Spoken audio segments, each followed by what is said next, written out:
நேயர்களே, நாம இப்போ பார்க்க போற செய்தி ரொம்ப ரொம்ப முக்கியமான ஒரு செய்தி. அதாவது திருப்பி உங்களுக்கு புரியிற மாரி சொன்னேன்னா, கள்ளக்காதல் ஏன் உருவாகிறது? இந்த கள்ளக்காதலின் வெளிப்பாடுகள் ஏன்?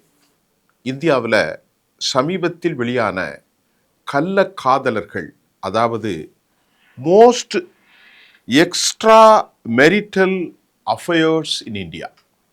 திருமணத்திற்கு பின்பும் இந்தியாவை பொறுத்தவரை 50% தம்பதியினர், அதாவது திருமணம் செய்த கணவனுக்கு துரோகம் செய்தும் மறு ஆண்களோடு துணையில் இருக்கக்கூடிய அப்படிப்பட்ட ஒரு எக்ஸ்ட்ரா மேரிட்டல் அந்த அஃபயர்ஸ் தற்போது அது குறித்து ஆஸ்லா மெடிஷன் என்கின்ற ஒரு ஆப் மூலமாக நாம் அறிந்து கொள்ள முடிகின்றது. இந்த செய்தியில நாம் பல ருசிகரமான விவகாரங்களை அறிந்து கொண்டாலும் இவற்றில் சில உண்மைகள் உங்களுக்கு நாம் தர வேண்டும். இந்த ஆஸ்லே மெடிஷன் ஆப் ஒரு பிரபலமான ஆப். இந்த ஆப்ல 8 கோடி பயனாளர்கள் இதை பயன்படுத்துகிறார்கள். இதுல இந்தியாவில் மிக பிரபலமான டெல்லி, நொய்டா, அதை சுற்றியுள்ள பகுதியை விட எல்லோரையும் அதிர்ச்சிக்கு உள்ளாகும் ஒரு தகவல் பதிவு செய்யப்பட்டிருக்கிறது. ஆம், தமிழ்நாட்டில் ஒரு ஊர் தான் இந்த ஆஸ்லே மெடிஷன் ஆப்பை அதிகமாக பயன்படுத்துகிறார்கள். அதாவது உங்களுக்கு புரிகிற மொழியில் சொன்னால், திருமணத்திற்கு பிறகு கள்ளக்காதலில், தவறான உறவுகளில் ஈடுபட்டிருக்கக்கூடிய இந்தியாவில் ஒரு பிரபலமான நகரமாக தமிழ்நாட்டில் இருக்கும் இந்த ஊர் முதல் நிலை இடத்தில் இருக்கிறது என்றால் உங்களை நம்ப முடிகிறதா? நீங்கள் நம்பித்தான் ஆக வேண்டும். நான் சொல்லவில்லை. இந்த ஆஸ்லே மெடிஷன் சொல்கிறது, இந்த ஆப்பில் எங்களுடைய செயல்பாட்டாளர்களில் கடந்த 2024 17வது இடத்தில் இருந்த தமிழ்நாட்டினுடைய அந்த நகரம் தற்போது நாட்டில் முதலிடத்தை நெருங்கி வருகிறது. அதாவது சொன்னால், டெல்லிக்கு அடுத்த நிலையில், மகாராஷ்டிராவைக்கு அடுத்த நிலையில், 2ஆம் நிலை நொய்டா, சண்டிகர், அதை போன்று பல ஊர்கள், டெல்லியினுடைய வடக்கு பகுதி, மேற்கு டெல்லி, தெற்கு டெல்லி, கிழக்கு மற்றும் தெற்கு டெல்லி, வடமேற்கு டெல்லி, இந்த பகுதிகளெல்லாம் இந்த ஆஸ்லே மெடிஷன்ஸ் ஆப்பை பயன்படுத்துகிறாங்க. இவர்கள் கள்ளக்காதலர்களை தன்னுடைய உறவுகளாக பயன்படுத்துகிறார்கள். அதை போன்று சண்டிகார், நொய்டோ, வட இந்தியாவில் பல நாடுகள், ராஜஸ்தானில் சில இடங்கள்லாம் மனைவிக்கு தெரியாமல், கணவனுக்கு தெரியாமல் ஆண்களும் பெண்களும் கள்ள உறவில் ஈடுபட்டிருப்பதும் செயல்படுகிறது. ஏன்னு சொன்னால், இந்த ஆஸ்லே மெடிஷன்ஸ் அப்படிங்கிற இந்த மெடிசன் அப்படி இந்த ஆப்பில் இவர்கள் இணைந்தாலே அதில் ஒரு தகவல் வரும். நீங்கள் தனியாக இல்லை, நீங்கள் பாதுகாப்பாக இருக்கிறீர்கள் என்று உணர்கிறீர்கள். நீங்கள் ரொம்ப எதிர்பார்த்திருக்கிறது யார்? அந்த தமிழ்நாட்டின் ஊர் என்று உங்களுக்கு தெரியும். இது தமிழ்நாட்டில் மட்டும் பிரபலமான ஊர் இல்லை, இந்தியாவிலும் கள்ளக்காதலில் முதலிடத்தை போட்டியிடக்கூடிய அளவிலும் இந்த ஊர் மாறி இருக்கிறது. ஆம், அதுதான் காஞ்சிபுரம். நம்பித்தான் ஆக வேண்டும். காஞ்சிபுரத்தில் ஆஸ்லே மெட்சனுடைய கருத்தின் அடிப்படையில் கள்ளக்காதலர்கள் காஞ்சிபுரத்தில் அதன் சுற்றுப்புறத்திலும் அதிகரித்து வருகிறார்கள் என்ற தகவல் பலவித திகைப்பையும் வியக்கத்தக்கு திடுக்கிடுத்தனங்களையும் நமக்கு ஏற்படுத்தும். மயக்கமே வருவதை போன்றிருக்கிறது. ஏன் அவர்கள் சொல்கிறார்கள் என்றால், தமிழ்நாட்டில் சென்னை, திருச்சி, கோவை, மதுரை, திருநெல்வேலி, கன்னியாகுமரி, கரூர், இப்படி ஏராளமான பகுதிகள் இருக்கிறது. பெரிய ஊர்களையெல்லாம் தாண்டி அதை விட ஒரு சிறு நகரம்தான் காஞ்சிபுரம். காஞ்சிபுரத்தில் எக்ஸ்ட்ரா இந்த மேரிட்டல் அஃபயர்ஸ் என்று சொல்லக்கூடிய திருமணத்தை தாண்டிய பிறல் உறவுகள், கள்ள உறவுகளில் அதிகம் பேர் ஏன் ஈடுபடுகிறார்கள் என்ற செய்தியை ஆஸ்லே மெடிஷன் அந்த ஆப் நமக்கு தெரிவிக்க மறுத்திருக்கிறது என்பதையும் நாம் அந்த செய்தியில் தெளிவாக தெரிந்து கொள்ள முடிகின்றது. அண்மையில் பிரியாணி அபிராமி நீதிபதியால் நீ மரணிக்கும் வரை கருணை என்ற வார்த்தைக்கும் உனக்கும் சம்மந்தமே இல்லை, உள்ளே கடந்து நீ செத்துப்போய் ஆக வேண்டும் என்று சொன்னார் செம்மலை. இந்த தீர்ப்பு பரபரப்பு அடைவதற்கு முன்பு, பரபரப்பு அடங்குவதற்கு முன்பே தமிழ்நாட்டில் காஞ்சிபுரம் இந்தியாவின் பெருநகரங்களோடு போட்டி போடக்கூடிய அளவிற்கு கள்ள உறவில், அதாவது சொன்னால் எக்ஸ்ட்ரா மேரிட்டல் அஃபேர்ஸ் என்று சொல்லக்கூடிய அளவிற்கு திருமணத்தை தாண்டிய கள்ள உறவில் 17வது இடத்திலிருந்து நாட்டின் முதன்மை இடத்திற்கு வந்திருக்கிறது, மாநிலத்தின் முதன்மை இடத்துக்கு வந்திருக்கிறது என்று சொல்லக்கூடிய அளவிற்கு தமிழ்நாடு இந்த கலாச்சாரத்தில் மாறிப்போயிருக்கிறதா என்ற கேள்வி நமக்கு எழுகிறது. ஆம், இதில் பல சந்தேகங்களுக்கு விடை கிடைக்கவில்லை. அந்த செயலியினுடைய விவகாரத்தை நாம் உள்ளே சென்று பார்த்தால் எதற்காக இந்த மாதிரி கள்ளக்காதல்கள், மனைவிக்கு தெரியாமல் கணவன், கணவனுக்கு தெரியாமல் மனைவி இந்த மாதிரி ஒரு இல்லெஜிட்டிமேட், சட்டத்திற்கு விரோதமாக இல்லீகல் அஃபேர்ஸில் ஈடுபடுகிறார்கள் என்று அந்த கேள்வியை எழுப்பினால் அதற்கு அவற்றை நாங்கள் தெரிவிக்க முடியாது என்ற பதில்தான் ஆஸ்லே மெடிஷன் தன் ஆப்பில் தெரிவித்திருக்கிறது.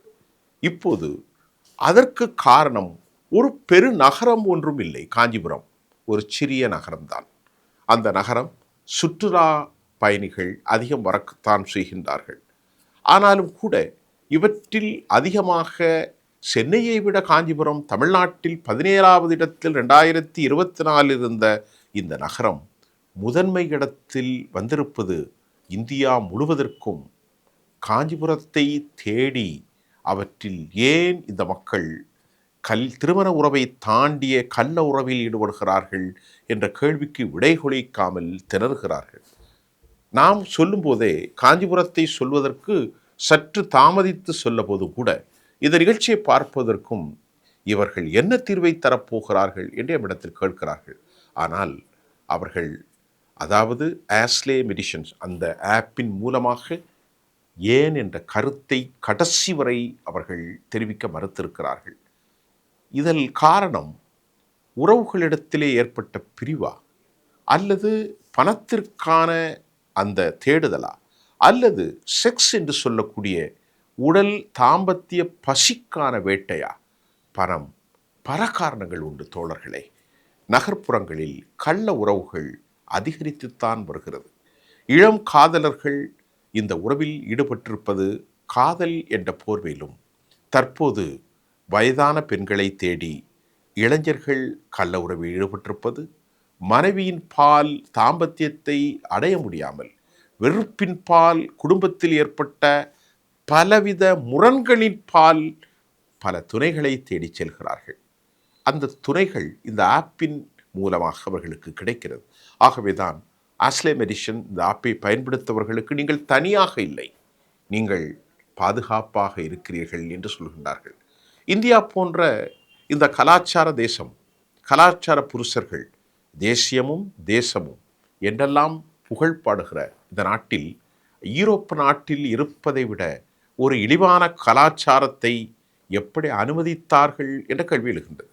அமெரிக்கா, யூரோப் நாடுகளில் பல தசாப்தங்களுக்கு முன்பு, நாம் அறிந்தவரை பல தசாப்தங்களுக்கு முன்பே நாகரிகம் இந்தியாவிலே, தமிழ்நாட்டு போன்ற நாடுகளில் இந்தியாவிலே பெரும் செல்போன்கள் வருவதற்கு முன்பே இராணுவ வீரர்கள் தாங்கள் கூடும் இடங்களில் 50 ஆண்டுகளுக்கு முன்பே தனது கார் சாவியை ஒரு குவளைக்குள் போட்டு ஒவ்வொருத்தரும் கைவிட்டு கண்மூடி எடுக்கின்ற போது யாருடைய கார் சாவி யாரிடத்தில் மாறுகிறதோ அவருடைய மனைவி அவரோடு தனது படுக்கையை பகிர்ந்து கொள்ள வேண்டும். இது அங்கே நடக்கிற ஒரு கலாச்சாரம். இது யூரோப் நாட்டில் சகஜமாக உண்டு. உங்களுக்கு ஆச்சரியம் வருகிறதா? இதே கலாச்சாரம் இன்றைக்கு சென்னையிலும் வந்திருக்கிறது என்பதுதான் அதிர்ச்சி தரக்கூடிய ஒரு செய்தி. டிஸ்கோதே கிளப்புகளின் மூலம் நள்ளிரவை தாண்டி ஆண் பெண்கள் போதைகளின் பால், வெளிநாட்டினுடைய போதையின் பால் வரம்பின்றி இணைந்து மதுவுக்கும் கேளிக்கை டான்ஸ்களுக்கும் அவர்கள் மாறுகின்ற ஒரு காலச்சூழலை தற்போது கலாச்சாரத்தை முழுமையாக அழித்தொழிக்கின்றது. அந்த அழித்தொழிப்பின் நிலையாகத்தான் எக்ஸ்ட்ரா மேரிட்டல் செக்ஸ் அஃபேர் உள்ளே காஞ்சிபுரம் 24ல் 14வது இடத்திலிருந்து முதல் நிலைக்கு வந்திருக்கிறது. இதுவும் ஒரு கலாச்சாரம். இந்த ஆப் பயன்பாட்டில் 8 கோடி பயனாளர்கள் இருக்கிறார்கள் என்றால் இந்தியாவினுடைய பாப்புலேஷனில் கிட்டத்தட்ட நீங்கள் சொல்லிவிட்டால் ஒரு 10% சற்று குறைவாகத்தான் அது இருக்கிறது. ஒரு 6.5-7% மக்கள் இந்த ஆப்பில் அவர்கள் இருக்கிறார்கள் என்றால் இதை பற்றி தெரியாத கள்ள உறவுகள் எவ்வாறு இருக்கும் என்பதுதான் நமக்கு புரிய முடிகின்றது. இந்த கள்ள உறவினுடைய வெளிப்பாட்டை இந்த ஆப்பை பயன்படுத்துபவர்கள் கொஞ்சம் சற்று சிந்திக்க வேண்டும். ஏனென்று கேட்டால், அபிராமி என்ற பிரியாணி அபிராமி அவள் பேசிய அந்த காணொளி என் காதுகளில் கேட்டுக்கொண்டே இருக்கிறது. இரவு 11 மணிக்கு அந்த பாதகன் அபிராமிக்கு ஃபோன் செய்கிறான், பிரியாணி கடைக்காரன். அவன் கேட்கிறான், பிள்ளைகளெல்லாம் இறந்து விட்டார்களா என்று கேட்கிறான். பதட்டமில்லாமல் இந்த பிரியாணி அபிராமி சொல்கிறாள், இல்லை, பெண் குழந்தை இறந்து விட்டது, ஆனால் பையன் இறக்கவில்லை. இதை கேட்பதற்கு எங்கள் கண்களில் கண்ணீர் தான் வந்தது தோழர்களே. எப்படி ஒரு தாயால் தன் பிள்ளைக்கு செக்ஸ் என்கின்ற இந்த போதைக்கு அடிமையாகி பச்சிலம் குழந்தைகளை தூக்க மாத்திரை கொடுத்து அவன் சாகவில்லை என்று சொல்லக்கூடிய அளவிற்கு மிக பயங்கரவாதம் நடந்தது. எல்லோரும் சொல்லிக் கொண்டிருக்கிறார்கள் போதை பயங்கரவாதம். அந்த பயங்கரவாதத்தையும் விட பிரியாணி அபிராமியுடைய செயல்கள்தான் இந்த எக்ஸ்ட்ரா மேரிட்டல் அஃபயர்ஸ் என்று சொல்லக்கூடிய திருமணத்தை தாண்டிய செக்ஸ் உறவுகள் அதிகரித்திருப்பதும் தமிழ்நாட்டில் ஆபத்தான கலாச்சாரம் முன்னோக்கி செல்கிறதா.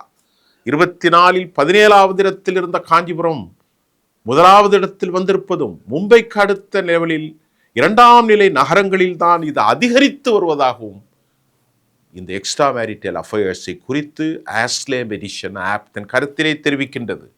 இந்த செய்தி உங்களுக்கு பல பயனுள்ள விவகாரங்களை தரும். மீண்டும் இது போன்ற செய்திகளில் கவனம் செலுத்துங்கள், கவனமாக இருங்கள். உறவுகளை இழந்துவிட்டால் ஒருபோதும் அதை நாம் உடைந்த பானை ஊத்து பறியாது என்பதை கவனமாக கொள்ளுங்கள். நமது உடலில் ஏற்படுகிற செக்ஸ் என்கின்ற இந்த பயங்கரவாதம், அது பயங்கரவாதம் அல்ல. அது தனக்காக யார் மனைவி என்று தேர்ந்தெடுக்கிறீர்களோ அவளோடு பகிர்ந்து கொள்ளும் முறை அது சுகமாகவும் சுபிட்சமாகவும், ஏன் அது இறைவணக்கம் சார்ந்த ஒன்றாகவும் மாறிவிடும். இல்லை என்றால் கள்ள உறவுகளின் மூலம் அது எப்படி ஆரம்பத்தில் ஒரு கிடுகிடுப்பை, ஒரு மகிழ்ச்சியை உங்களுக்கு உருவாக்குகிறதோ அதே நிலை கடைசி வரைக்கும் இருக்காது. அதன் முடிவுகள் அபாயகரமாக மாறிவிடும் என்பதைத்தான் ஆஸ்லே மெடிஷன் ஆப்பினுடைய இந்த வளர்ச்சி உங்களுக்கு காட்டுகிறது. நன்றி.